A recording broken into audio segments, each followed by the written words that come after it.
வணக்கம்.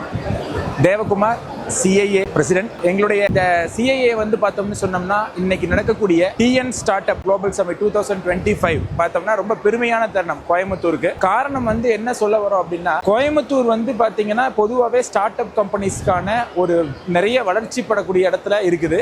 ஸோ அந்த start up நிறுவனங்களுக்கு தேவையான விஷயங்களை வந்து நம்மளுடைய தமிழ்நாடு அரசு இன்னைக்கு வந்து மாண்புமிகு முதலமைச்சர் திரு மு.க. ஸ்டாலின் அவர்களும், அப்புறம் எம்எஸ்எம்இ மினிஸ்டர் திரு தாமு அன்பரசன் அவர்களும், MSME secretary mister Atul Mitra IAS அவர்களும், மேலும் நம்முடைய தொழில்துறை அமைச்சர் டிஆர்பி ராஜா இவர்களுடன் வந்து கலந்து கொண்டு கோயம்புத்தூரை பெருமை சேர்க்கும் விதமாக நமக்கு இந்த ஈவெண்ட்டை கொடுத்துருக்காங்க.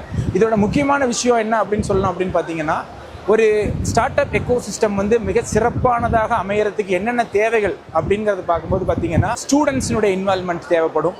அதே போல் ஃபண்டிங் பண்ணக்கூடிய ஏஞ்சல் இன்வெஸ்டர்ஸ், மற்றபடி இருக்கக்கூடிய இன்வெஸ்டர்ஸினுடைய இது தேவைகள் இருக்க முடியும்.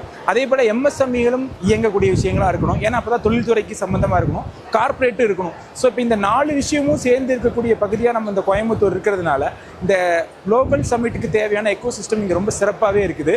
மேலும் நம்ம இங்கே சொல்லக்கூடிய குறிப்பிட்ட விஷயம் அப்படின்னு சொன்னோம்னா, நிறைய கல்லூரிகளுக்கு வந்து இன்குபேஷன் சென்டர் இருக்குது. நீங்கள் தமிழ்நாட்டில் இல்லை, இந்தியாவிலேயே சிறந்த பொறியியல் கல்லூரிகளும் மேலாண்மை கல்லூரிகளும் கோயம்புத்தூரில் நிறைஞ்சிருக்கிறதுனால இங்கே நடக்கக்கூடிய இந்த ஸ்டார்ட் அப் ஈவெண்ட் வந்து பார்த்தீங்கன்னா ரொம்ப அளவுக்கு நமக்கு வந்து பெட்டரான ஒரு ரிசல்ட்டை கொடுக்க முடியும். ஸோ வேர்ல்டு லெவலில் நம்ம ரீச் பண்ணுறதுக்கு நெக்ஸ்ட் ஃபியூ இயர்ஸுக்கு இந்த சமிட் வந்து நமக்கு மிகப்பெரிய உதவி செய்யும்னு சொன்னால் அதில் எந்த விதமான மாற்று கருத்தும் கிடையாது. ஸோ நம்மளுடைய கோயம்புத்தூரில் இருக்கக்கூடிய எல்லா இண்டஸ்ட்ரியலிஸ்ட்டுகளும் வந்து இதுக்கு போதுமான அளவுக்கு ஆதரவு தெரிவித்து தொடர்ந்து நடக்கக்கூடிய இன்னைக்கும் நாளைக்கு 2 நாள் 9 மற்றும் 10 நடக்கக்கூடிய இந்த ஈவெண்ட்டை விசிட் பண்ணும் பொழுது புது ஸ்டார்ட் அப்ஸ்க்கு என்னென்னலாம் தேவைப்படுங்கிற ஐடியா நமக்கு கிடைக்கும். மேலும் இன்வெஸ்டர்ஸ் நமக்கு கிடைக்கிறதுக்கு வாய்ப்பு இருக்குது.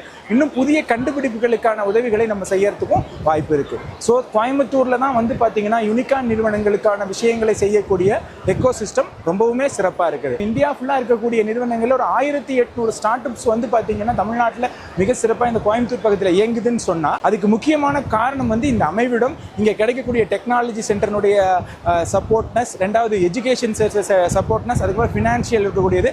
அதோட ரொம்ப இம்பார்ட்டன்ட் இன்னைக்கு சீஃப் மினிஸ்டர் அவர்களே ரொம்ப சொன்ன விஷயம் என்ன அப்படின்னு பார்த்தீங்கன்னா, இங்கே ஒரு அமைதியான தொழில் செய்யக்கூடிய ஒரு சட்டம் ஒழுங்கு இருக்கக்கூடிய விஷயங்கள் இருக்கு. ஸோ சீஃப் மினிஸ்டர் சார் சொன்ன மாதிரி இன்னைக்கு இன்ஃப்ராஸ்ட்ரக்சர் அவினாசி ரோடு மேம்பாலம் திறந்திருக்காங்க. 10 கிலோமீட்டர் மேம்பாலம், அந்த இந்தியாவிலேயே பெரிய மேம்பாலத்தில் ஒன்றா இருக்க போகுது.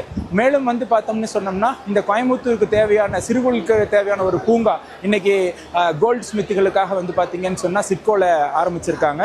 இன்னும் சொல்லும் போது பார்த்தோம்னா, கோயம்புத்தூருடைய டோட்டல் இண்டஸ்ட்ரி டெவலப்மெண்ட்டுக்கும் தேவையான அத்தனை விஷயங்களையுமே தமிழ்நாடு அரசும் சரி மத்திய அரசும் நிறைய செய்கிறாங்க.